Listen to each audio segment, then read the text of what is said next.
Welcome to the Ex Terra Podcast.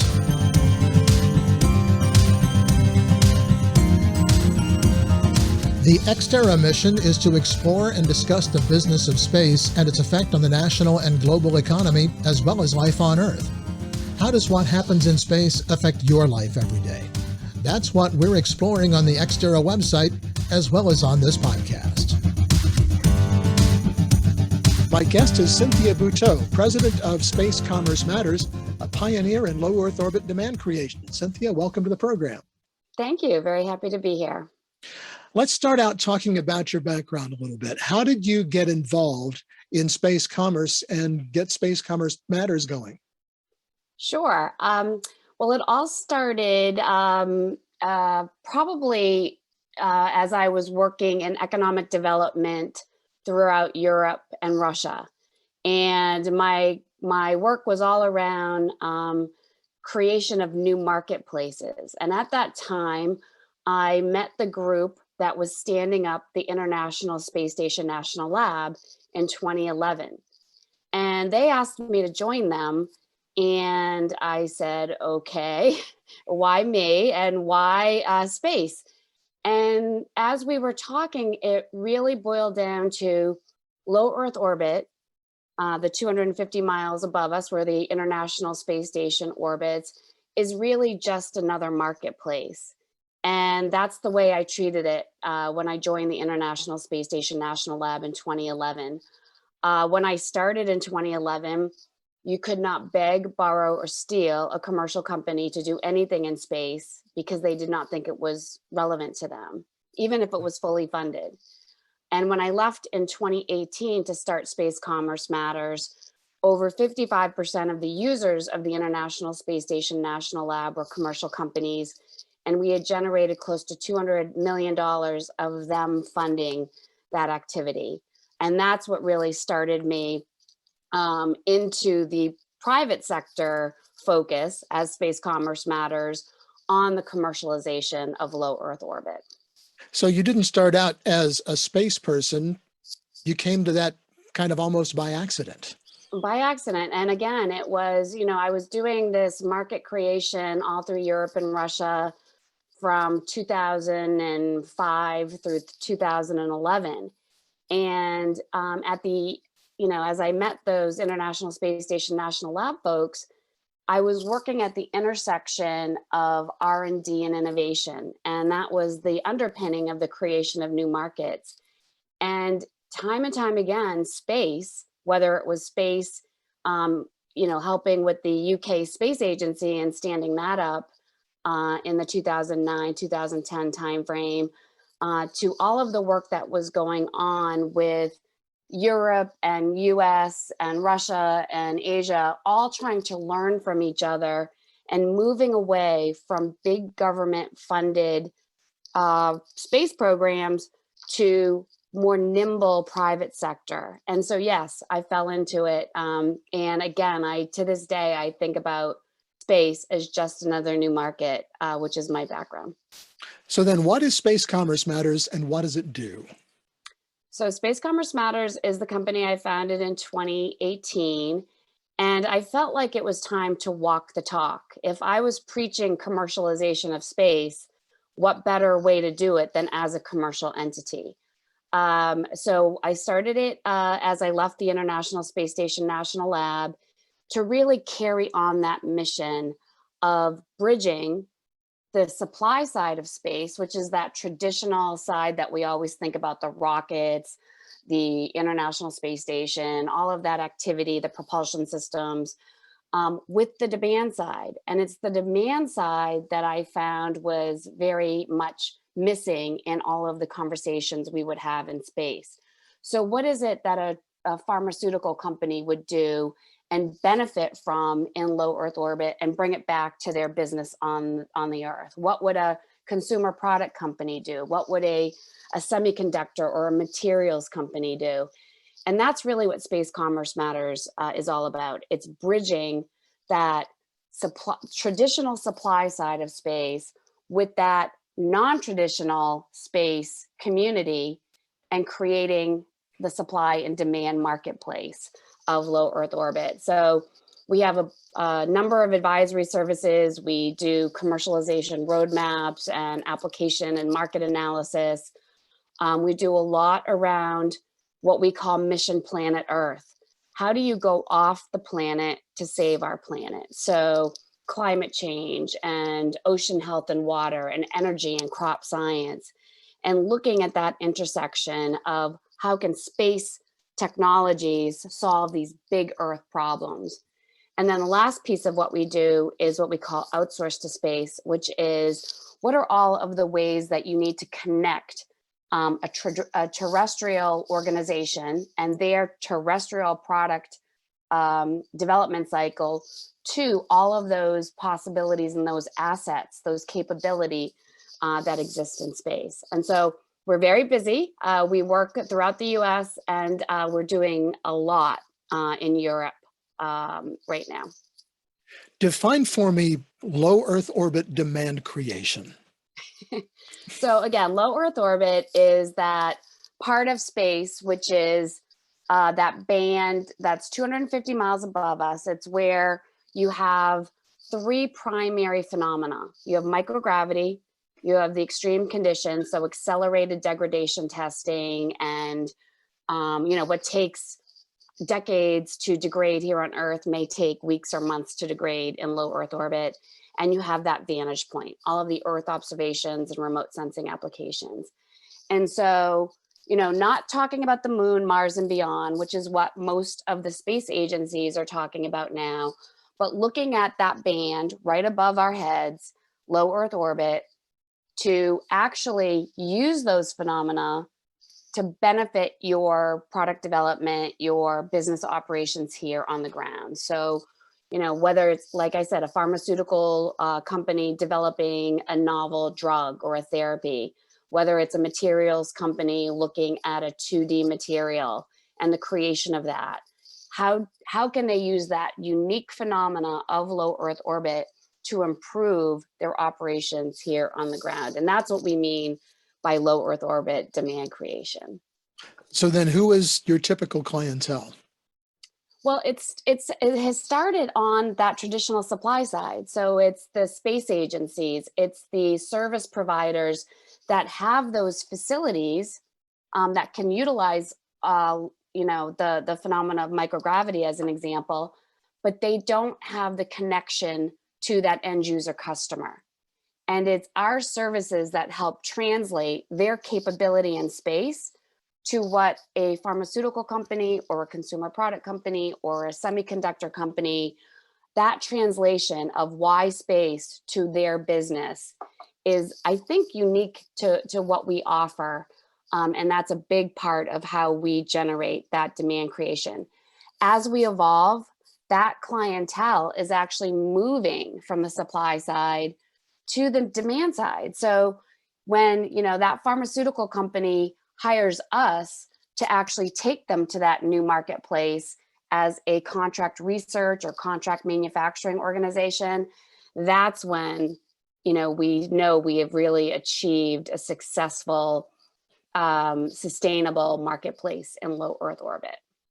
When you look at what are going to be, it looks like at least 3 private space stations coming online in the next 10 or 15 years. How is that going to affect your business model? Because right now you've got one destination, essentially.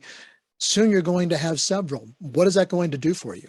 I mean, that's what blows the doors open of a sustainable marketplace. Because to your point, right now, it's only the International Space Station. And the International Space Station was never designed to be a manufacturing platform. There's so much great research and development that takes place on the ISS. But when you get to that point of commercial manufacturing or commercial production, the ISS is not your platform. So as we see new space stations, new manufacturing platforms, and what we're increasingly seeing is they're not just saying, I'm building a new space platform. What they're saying is we're building new space factories. And that is what makes it truly game changing. When we can move from a traditional R&D to a manufacturing environment that is when we can have a sustainable low Earth orbit marketplace that doesn't need the government to be the only customer. When you talk about Earth observation, are you talking mostly about humans observing from a space station, or do you work with satellite companies that do Earth observation as well? Yes and yes. And so, low Earth orbit has a very unique vantage point. The International Space Station, as it orbits the Earth every 90 minutes, has a great trajectory around the Earth and ability to do all sorts of remote sensing from every sort of remote sensing and Earth observation application possible. And what we typically see is, companies using the International Space Station as a TRL or a test bed to get their remote sensing application to the right levels, to the right maturity. And then they will use either it's constellation of satellites or one satellite to actually deploy their operational mission. But as we just talked about, with the advent of these new platforms and new external platforms like Airbus's Bartolomeo platform, which is on the ISS, the ability to conduct ongoing operations with that very unique vantage point is it's a game-changing opportunity. And opportunities in that whole observation arena. Cynthia, who else is in your organization, on your team, and what are their specialties? My first two partners are Dr. Molly Mulligan and Dr. Jonathan Volk. They were with me at the International Space Station National Lab. Molly is a PhD, and her specialty is in life science and that translation of space with life science. She's actually also worked for hardware companies and built hardware that's been used in space. Dr. Jonathan Volk is on the material science side and is also very deep into the remote sensing and Earth observation applications.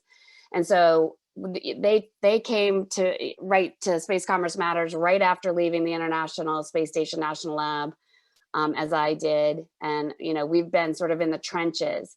And then we also just had a great asset, Tony Yacobian, who is a serial entrepreneur. She's a founder, and she really is an expert at building technology systems that can scale. And so we're working with Tony on a whole range of our outsourced to space applications. And then we've got an entrepreneur in residence, Jose Sogaldo, who is based in France right now, and he is our gateway into the European marketplace. How did you find standing up a startup company in the space industry, which is still nominally a male-dominated business, as a woman entrepreneur? Did you find that to be particularly challenging? It is interesting that it is still so male-dominated. And, I've done several panels in Europe, as a matter of fact, with other females and talking about what does it feel like to be a female in these areas. And I think, from my perspective, I always feel like it's important to recognize and to give back to women that are trying to break in, because, I think it's easy to take things for granted and not realize that there are differences and there are struggles. I never like to use, being a woman as either an excuse or getting favoritism as a result of it. So I like to feel like I'm in the trenches just like everybody else is, and we're all fighting the same fight. But I am aware that, the idea that it is such a male dominated area means we do have to pay attention, and we have to make sure that we're continuing to educate and mentor women as they're growing in the STEM field. Are you finding good acceptance in the industry? I think so. Maybe we can canvass the podcast audience and see. There you go. We'll have a poll. Please do. I don't know. Maybe I'm just blindly unaware of how unpopular I am and how unaccepted I am. Well, we're all new at this, so we may be unpopular as well. I don't have any idea. I'm talking with Cynthia Bouthot, president of Space Commerce Matters. Take a moment right now to click on subscribe to be sure you don't miss any of our podcasts, or if you're watching on YouTube, any of the videos from Ex Terra, the Journal of Space Commerce. Cynthia, talk me through a typical client project. Sure. So, say we're starting on the supply side and we're working with a service provider that has a new capability or building a new space factory. They understand the engineering, the technology, they understand the propulsion, how to get things up, how to bring things back down. What they don't understand is, what does that marketplace look like on the ground? So we will typically start with an assessment of their technology, and we map it to terrestrial application. We'll then move into a market study, saying, so say you can do interfacial studies and shelf life, stability type of applications using your new platform. We would then map those into, all right, the oil and gas, the chemical industry, the consumer product industry could use your application for, and this is my favorite example, mouthfeel R&D. I bet you didn't know that every food and beverage company on this planet does extensive research on what does a food or beverage feel like in your mouth, the texture, how it takes to chew it, or if you are chewing it, or to drink it. And so that R&D is a big component of what this food and beverage company does. And it just so happens when you are in microgravity and you have that lack of sedimentation, you have all of these different forces because of the lack of gravity, you're able to really isolate the factors associated with how things feel, the texture. And so there's a big benefit to doing that type of research and development in low Earth orbit. And so it's finding those very unique intersections of why the phenomena of low Earth orbit, how do they map to a terrestrial application, and then really putting in place a market strategy. How can you go out with your new space platform and penetrate the terrestrial marketplace in these areas that you would never have thought of when you were putting in place this space, this new piece of hardware or engineering work? And that will tend to lead to a commercialization roadmap, a partnership strategy. So it's those types of things, which is really getting that space-based asset connected to not just the applications terrestrially, but to the markets, the customers, and again, bridging that supply and demand. So that advisory service piece of what we do is a very big component. The other big engagement would typically look like Mission Planet Earth, where we've got a problem, climate change, ocean health, and we find a sponsor for that big problem. And we either run competitions or we work exclusively with the organization itself. And we get a number of solutions that you would never have thought possible using space to solve that big terrestrial problem like climate change. And those are the fun ones. And those are the ones that really, make you feel good that when you went to work today, you did something really good for our planet. How does an interested company get in contact with you? And do you have a vetting process? Are there clients that are not right for Space Commerce Matters?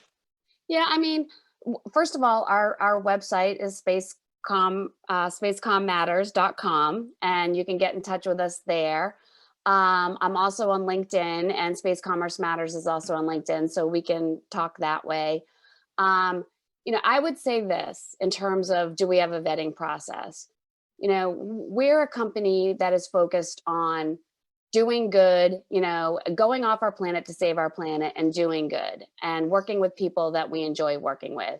So if you're not easy to work with, if you've got bad intentions, we don't want to work with you. We've kind of been there, done that, and we're doing things for the betterment of not just our own lives, but for the planet. You're on the board of advisors for Stellar Modal. Why are you involved with that organization? Well, it's amazing.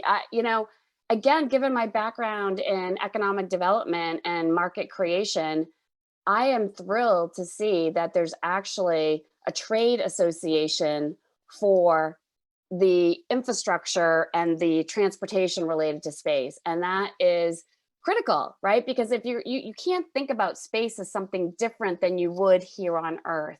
So to me, it's an amazing organization full of really smart people from all over the spectrum. Some are very deep in space, some not deep in space. And the goal is to really look at programming that can educate, that they've got advocacy, they've got awareness building, and they've got programming, like on cybersecurity and communications, or what is the strategic vision of commerce, or what does the workforce look like associated with the new space industry? All of the things you would think of when you think of a traditional trade association. So I love that. And I think it's crucial to the commercialization of low Earth orbit to have an organization like that. What role do you see for Stellar Modal and other organizations like it in space commerce? Well, again, if you have a regular market and you've got industry, traditional terrestrial industry, there's not one industry that we work with, pharmaceutical, chemical, oil and gas, automotive, transportation, that doesn't have industry association, which bring together collective experience, which further the whole industry, that look at R&D and innovation. And, this is the same exact case. And so I feel like Stellar Modal will actually accelerate the commercialization of low Earth orbit, which is ultimately my big goal. I'm going to ask you our standard end question now. And that's to ask you to kind of look out over the next 10 to 15 years and give me your best guess as to what you see coming in the realm of space commerce. Well, this is what I see coming, and it's my dream, which is when you look at any of the operations in low Earth orbit, you're not going to see just a rocket launch every quarter, and you're not going to see one platform, the International Space Station. You're going to see a vibrant economy that actually matches a terrestrial product development cycle. And so say I am a pharmaceutical company and I want to outsource my manufacturing of a certain, certain drug, I can look at low Earth orbit and I can see a whole continuum of launches. I can see a whole continuum of platforms, so that I am treating low Earth orbit just as I would any other contract research organization. And it's not constrained by transportation. It's not constrained by the number of facilities or assets in space. And I don't think twice about it. I think about going to low Earth orbit just like I think about, doing my outsourced manufacturing 20 miles down the road. And that to me is again going to be the sign of a truly commercial marketplace, and we've achieved success. And then from there, we're on to the moon, Mars, and beyond, and the commercialization in true form of those areas. And I'm not suggesting it's sequential, but I'm just saying over the next period of years, I do see us truly thinking about low Earth orbit, not as space, but as just another marketplace. Do you ever see yourself expanding beyond low Earth orbit? You talk about the moon, Mars, and beyond, and we've talked about asteroid mining and so many other things that are well beyond Earth orbit. Do you see your company at some point looking at some of those further reaches into space? Yes, and you know what? And I probably am remiss, because we already are looking at that continuum, and we're looking at some of those ways, some of those early ways that we can think about commercialization with the Artemis program Obviously NASA and the other space agencies are doing so much, but there are so many opportunities as we're thinking about, what does that moon presence look like, and what are those commercialization opportunities? So yes, definitely. Cynthia, we're out of time. Thank you so much for joining me on the Ex Terra podcast. Well, thank you. I really enjoyed it. Hopefully we can do it again soon. And please get the information. Am I accepted or not? Well, you're okay in my book. Let's just put it that way. Thank you. I've been talking with Cynthia Bouthot, president and founder of Space Commerce Matters on the Ex Terra podcast. That is going to do it for this edition of the podcast. You can subscribe to the audio version on Spotify, Apple Podcasts, and many other popular podcasting platforms. Be sure to click on subscribe so you don't miss an episode of the podcast or any of our other videos. You can also get daily space commerce news at xterrajsc.com. And one thing more, be sure to connect with us on LinkedIn and follow us on Twitter at XTerraJSC. Until next time, I'm Tom Patton. Thanks for joining us.